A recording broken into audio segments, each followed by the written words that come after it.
Hey guys, I'm Isabel and today I'm here with a movie review for The Fault in Our Stars. And I had the amazing opportunity to go to an early advance screening, also known as The Night Before Our Stars, at one of our local theaters.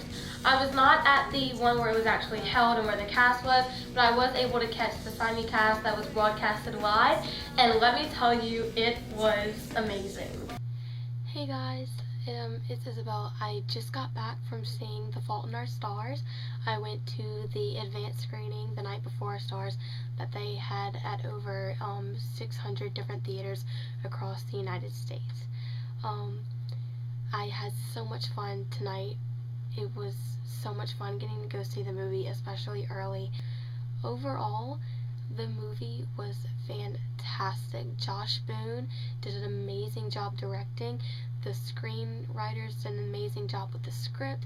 They did a great job, the entire cast and crew, changing it from a book to movie because, I mean, John Green is amazing. I love the book. The book's amazing. The movie was so beautiful and fantastic, and it captured the essence of the book so perfectly, and it was a great adaptation, an amazing adaptation of the book. I felt it did the book a great justice. It was just perfect. Shailene, Ansel, Nat, the entire cast did a great job. But yeah, I definitely was an emotional wreck. But overall, beautiful, great movie. One of the best book to movie adaptations I've seen. It was amazing. It was fantastic. Cast was amazing. Cast was fantastic. It was so cool getting to see the cast and hear them speak and submit questions on Twitter. It was so much fun and amazing to see the movie early and, you know, just go with my friends, and it was beyond amazing and beautiful and so much fun. I was able to go. It was me, my nanny, my co-blogger and friend Carrie, my co-blogger and friend Martha, her daughter, and a friend of theirs. And I also ran into my friend Cassie, who I didn't really get to talk to or see at the movie, but it was good getting to run into her again after the meetup we had a couple weeks ago at Perkins Room. One of the coolest parts of attending The Night in Our Stars is the amazing, beautiful swag we got for seeing the movie. We got this beautiful little keychain. It's kind of hard to see, but it says The Fault in Our Stars 6/5/14. And sadly, the night I came home, I tried adjusting the bracelet, and now I can't fix it. So unless I can learn how to fix this, I won't get to wear it, which is sad. Or I need to get fat so my wrist will get bigger. But anyways, it's really cool. So pretty. It's beautiful. Just want to love it forever. And then we got an amazing poster that says The Night Before Our Stars, and it is signed by John Green, Ansel Elgort, Shailene Woodley, and Nat Wolff. Now, it is not like they didn't sit down and like sign these like printed copy, but you know, it's still cool. So this little section of the video is going to go over the movie and how good it was, and a little review of the movie without spoiling the movie or without spoiling the book. The movie overall, I can say, was absolutely fantastic. One of the best book-to-movie adaptations I have seen thus far this year or in the last couple years. It was beautifully done, beautifully directed. The script was amazing, the cast was amazing. Overall, it was just amazing. It was so beautiful, so well done. Such, you know, again, such a great adaptation. Those of you that haven't seen it yet, no worries. The movie is amazing. You don't have to go into it like scared or nervous or anything. I promise you, you will come out just as happy and excited and sad as I was. But just, again, overall, such a beautiful and amazing, great movie, great book-to-movie adaptation. So yeah. So what I really want to get to is talking about the movie. I'm so sorry to you guys that have to leave right now because I would hate to spoil this for you, hate to spoil the movie for you. And if you haven't read the book, hate to spoil the book for you. So, bye! Okay, where do we even start with this movie? Again, as I said before, so beautiful, beautifully done, well done, just overall amazing. Just, it's still like, it's hard to, I don't know, I'm not over how great and sad it was. It's just, it was so amazing. I don't know what else to say besides that, and I know I keep repeating that word amazing, it's my word of the day. But I mean, I really can't think of anything to say. It was phenomenal. How about that? So I really like the way they opened up the movie, where you saw kind of what was going on a bit later, and you know, it was Hazel talking, but she says, "This is the truth, sorry," and then it kind of goes backwards and it transitions into where you first meet Hazel and her family, and you get her situation and what's going on with her. But I really like the way they did the beginning. Instead of going right into it, they kind of made it interesting, because you like saw bits of what was going to happen later, and you're kind of like, okay, like for those who haven't seen it, you're kind of like, oh, that looks cute, that's cute, oh, Ansel Elgort, you know, who's that guy? And then, you know, like, sorry, got carried away there, but you know, funny and cute it was the way they opened up with her like at the doctor's appointment and her mom's there, and you know, her mom's being her mom, just like in the book, where she's like, come on, support group, it's gonna be awesome, and Hazel's like, no, support group, really?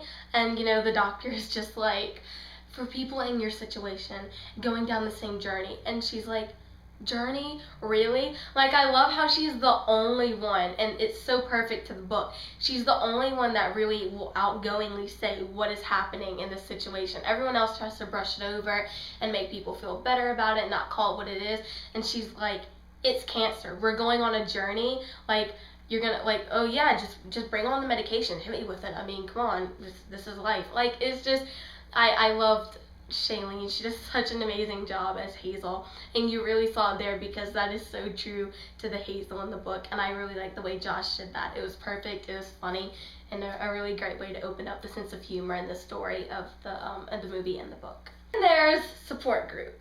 Oh my god, support group. Actor, I can't remember his name right now, but the one who played Patrick did such an amazing job.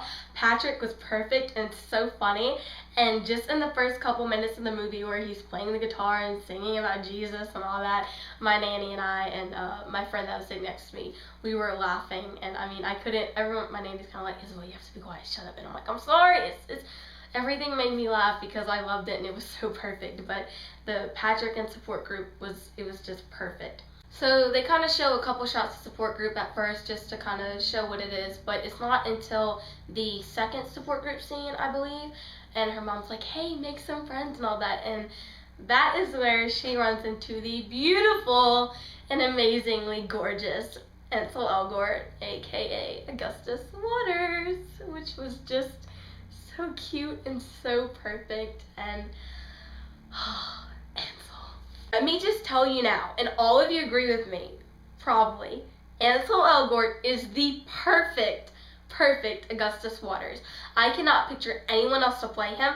He did a fantastic job, and I saw that just from the way the crooked smile when he bumps into Hazel, when he barely even had any lines, and the way he like runs into the door, that was just so Augustus, and I was like, you go, Ansel. You are, I mean, this is, guys, do you not see this? This is Augustus Waters.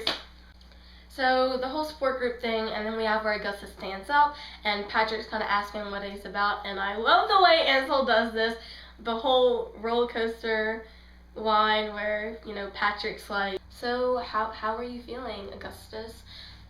And Augustus is like, me? How am I feeling? Oh, I'm grand. I'm on a roller coaster that only goes up, my friend. Sitting there like, oh, like, it was so perfect, and that is one of my favorite lines. And the way Ansel just like does the wave and roller coaster, I was smiling and fangirling in my seat, and I probably looked crazy. I was a bit emotional and crazy that night. So, but that was just perfect. And then Hazel stands up, and after the whole on top of the roller coaster thing, but Augustus is where the whole thing where it's like, I fear oblivion, and Hazel just stands up and she's like, if you fear oblivion, you should get over it, because, oh my god. So then support group's over, and we have the whole fallout thing between Hazel and Augustus when they really get to talking, and when we see Isaac and Monica, and always, they would not stop saying it. It was so aggravating. Or something was like, always, always, always. And I was like, shut up, please. It's annoying. It really aggravated me, but it was funny at the same time. So I loved it / hated it. Sort of. I don't know.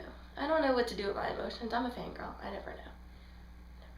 So the whole thing between Augustus and Hazel was so cute, where he's like hitting on her, And, you know, she's like throwing her little snarky comments back, and then he takes out the cigarette. And this scene was just perfect, because she's like, really?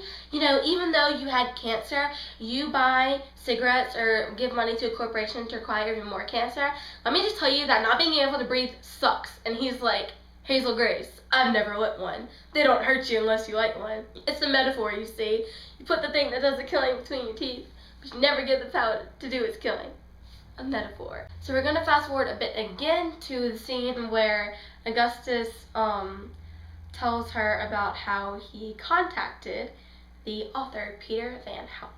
That scene, and she was like flipping out on the ground, like slapping her hand on the grass in excitement, and he put her name in there and everything, and he's just smiling like goofy grin smile on the other end of that phone, being so Augustus Waters, and it was perfect. I love that scene. We're gonna fast forward again, but we're gonna go to the scene where Hazel wakes up and she checks her email, and she has been emailed back by Peter Van Houten, the author of her favorite book, Imperial Affliction. She tells Augustus about getting the letter and the word, and him saying, you know, look, if y'all want to come over to Amsterdam, I mean, if you ever pay a visit, come see us. I'd love to talk to you and meet you and all that. So anyways, Hazel tells Augustus, and he's like, well, why don't you just ask the genies? Why don't you just use your wish? Why don't you just go to Amsterdam? And she's like, I kind of already used my wish. And he's like, well, for what? And she's like, doesn't say anything. And Augustus is like, oh my god, Hazel Grace, do not tell me you spent your wish to go to Disney World. And she's like, doesn't say anything. She does not say anything. And he's like, Hazel Grace, do not tell me you spent your last dying wish on Disney World. And she's like, I'm sorry, I was 13 and it was a really fun trip. We got to go to Epcot Center and I met Goofy. And he's like, oh my god, Hazel Grace, you used your wish on Disney? I cannot believe I have a crush on a girl with such cliche wishes. So then we have the scene where Augustus comes and he takes Hazel on a picnic to the Funky Bones, I can't remember what artist or whatever it was, but the Funky Bones playground. And they have the whole scene where they're talking, and and Augustus says like something about how he takes all those dates here, and that's probably why he's still, yeah, that, the B word. So she's like, really? And he's like, Hazel Grace, come see. Picks up the stick, draws a circle, and he goes, this is a circle of the B words. He draws a little circle. And this is the 18-year-old guys with one leg. So yeah, and it was just so funny. And then they, you know, they eat it. They're on the Funky Bones thing, and they're eating, and they're having a little picnic, and he's like, so Hazel Grace, you're probably wondering why you're sitting here eating a disgusting Dutch cheese and tomato sandwich. The tomatoes are from Mexico, sorry. And with a guy in a, whatever, spinster, I don't even know what he said, something spinstersy, I don't know. And with tulips and all that, and she's like, you know, thought did cross my mind. And then, you know, she cutely laughs because Shaylene's just adorable. And he tells her that, it's the whole thing where he tells her that he talked to the genies and they think Amsterdam would be so cool to go to, but does not seem right to go without the girl who introduced him to the book. So they will be going to Amsterdam.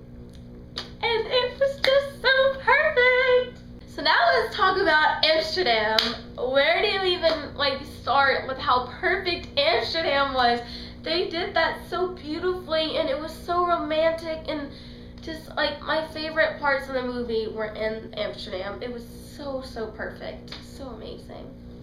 And then we have where Augustus tells her that he is in love with her. And that like brought me to tears. Like so tears were tracking on my face, but I had this goofy, happy grin on my face. I was so happy. Stay on the trip, they go to meet Peter Van Houten. And what awaits them but Peter Van Houten, but not the way they expected. He is a jerk, and the way they did that scene and the whole thing was so perfect.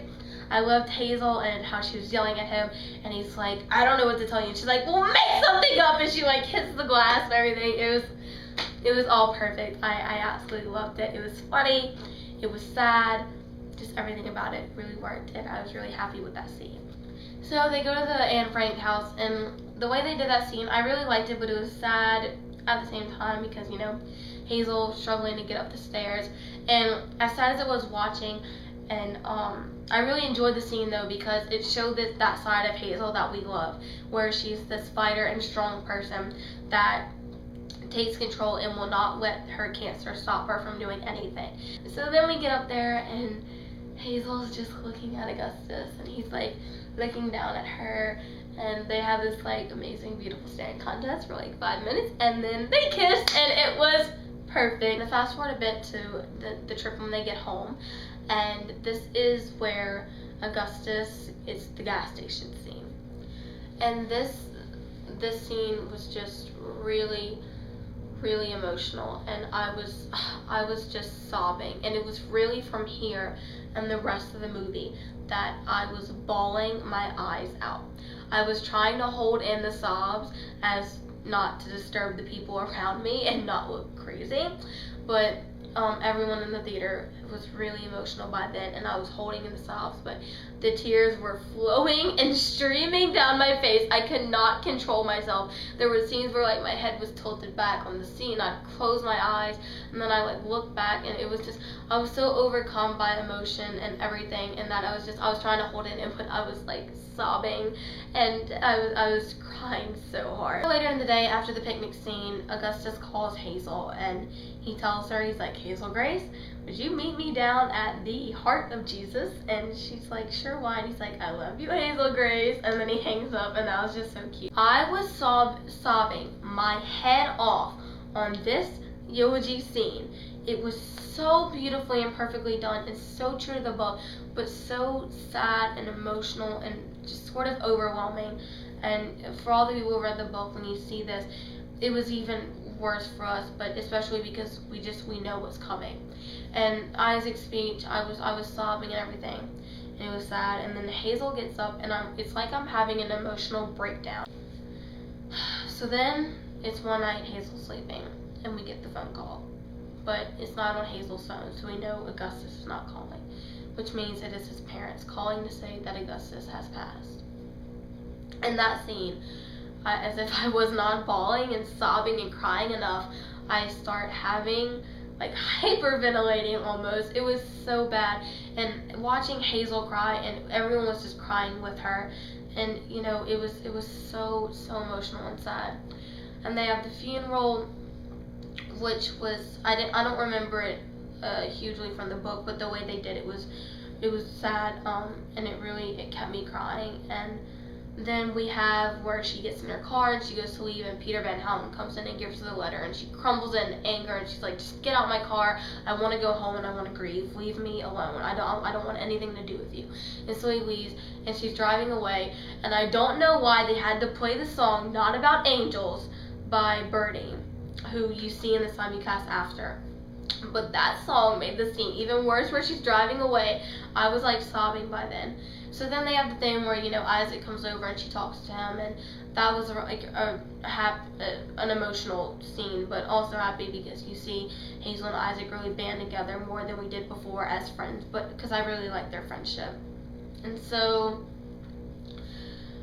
Isaac tells her that the letter that her author friend gave her is actually from Augustus, and so Hazel runs and she grabs it. In this scene where she's reading the letter, and you know, in the car, and then she goes into her backyard, it was so emotional, and I was sobbing by then, and I was trying to hold in this like bawling and like sobbing fest as much as I could, and tears are streaming down my face. I am like an emotional wreck, and you know, her reading it and just hearing his voice, and I love the way they did this because it was so beautiful yet equally sad. They showed all the flashbacks, and they showed the scenes where all the stuff he's talking about is sort of happening, and this like remembrance of him. And then I really prefer the way they ended the letter in the movie, the way they did to the book with the I do, Augustus, I do. I prefer how they had it. It's a good life. Okay, Hazel Grace, or something like, I hope she likes all the choices she made. Okay, Hazel Grace. And she puts the letter down, clutches it to her chest, and she says, okay, I am holding it in as best as I can. I am like I just couldn't anymore. Peeing, use the bathroom for like the past like 45 minutes, but I was not missing anything in this movie. So I held it in, and so I had to get my emotions in check, but I also had to go to the bathroom. So I was like, okay, you know, I told my friends, I was like, okay, look, excuse me. So I walk out, and I'm like walking, and my body is like shaking, and my chest is like pounding, and there are tears on my face, and I probably look terrible. I walk out, I go to the bathroom, and I'm trying to hold it in, but I feel this sob coming on, and I let out like one sob, but then I had to like control myself again, because I was like, I'm not letting these people in the bathroom go, why is this girl sobbing in a stall? Like, I was not doing that. So I tried to keep everything in. One slipped, and then I'm washing my hands, and I'm looking in the mirror, and I'm seeing everything, and I'm like, it was so bad. So that was my Fault in Our Stars movie review. Thank you guys so much for watching. Make sure to subscribe to my channel, to comment below, to check out my Instagram under the Nephilim, my Twitter, my Tumblr, all that stuff. I hope you guys have a great day. I hope you like the movie. I hope you can go see it if you have not had the chance. And if you haven't read the book, I strongly suggest that you go read it and check it out today. Thank you guys so much for watching, and I'll see you next time. Bye! Okay, one more thing. Sorry, I forgot this. Okay. Anyways, what was I going to say? No, I remember now. Okay.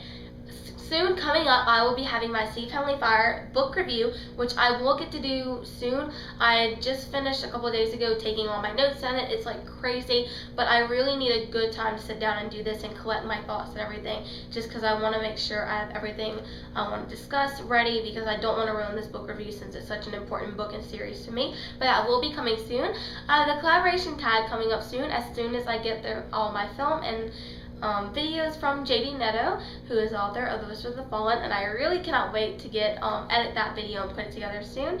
And I will have those coming up to you. And I sent a direct message on Instagram to some of my account friends, asking them about different book videos and segments they think I should do next. So I will have some coming to you. Maybe it'll be the Book Tower Challenge. Maybe it'll be my life in books.